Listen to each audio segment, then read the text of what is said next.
Iran's guards say Strait of Hormuz for all or no one, amid looming U.S. sanctions. Brian Hook, the State Department's Director of Policy Planning, earlier reaffirmed the United States' determination to increase pressure on Iran and reduce its crude oil exports to zero by November.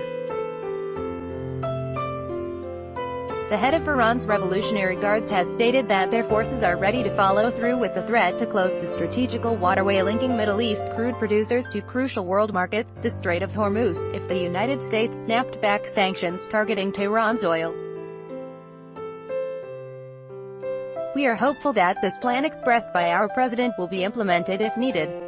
We will make the enemy understand that either everyone can use the Strait of Hormuz or no one." Tasnim news agency cited Mohammad Ali Jafari, commander of the Islamic Revolutionary Guard Corps, as saying, more, U.S. labeling IRGC a terror group may end with Iran closing Hormuz Strait. Professor responding to Iran's threat to retaliate, the U.S. military's Central Command issued a statement to reaffirm its readiness to guarantee freedom of navigation. The U.S. and its partners provide and promote security and stability in the region.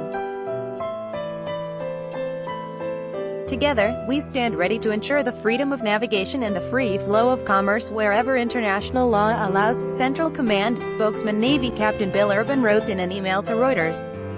Earlier this week, Iranian President Hassan Rouhani pledged to stand firm against U.S. threats to ban the Islamic Republic's oil sales, and warned of the ramifications of Washington's decision.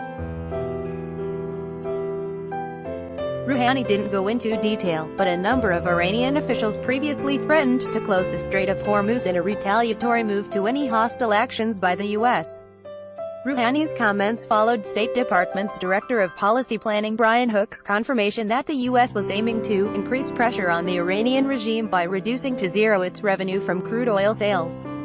Read more, Iran may block oil transit via Strait of Hormuz if U.S. levies sanctions, IRGC. In light of the mutual threats, Iran's OPEC representative Hussein Kazempour-Ardebili warned that U.S. citizens will ultimately pay the price for the Trump administration's efforts to ban Tehran's oil exports.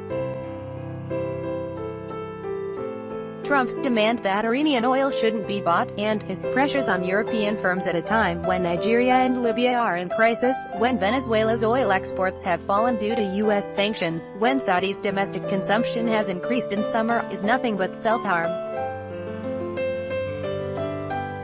It will increase the prices of oil in the global markets. At the end, it is the American consumer who will pay the price for Mr. Trump's policy, he said. Relations between Iran and the United States have further deteriorated since Trump followed through with his election campaign promise to withdraw from the 2015 nuclear deal, signed by P5-1, Russia, China, the US, the UK, France and Germany, and the Islamic Republic.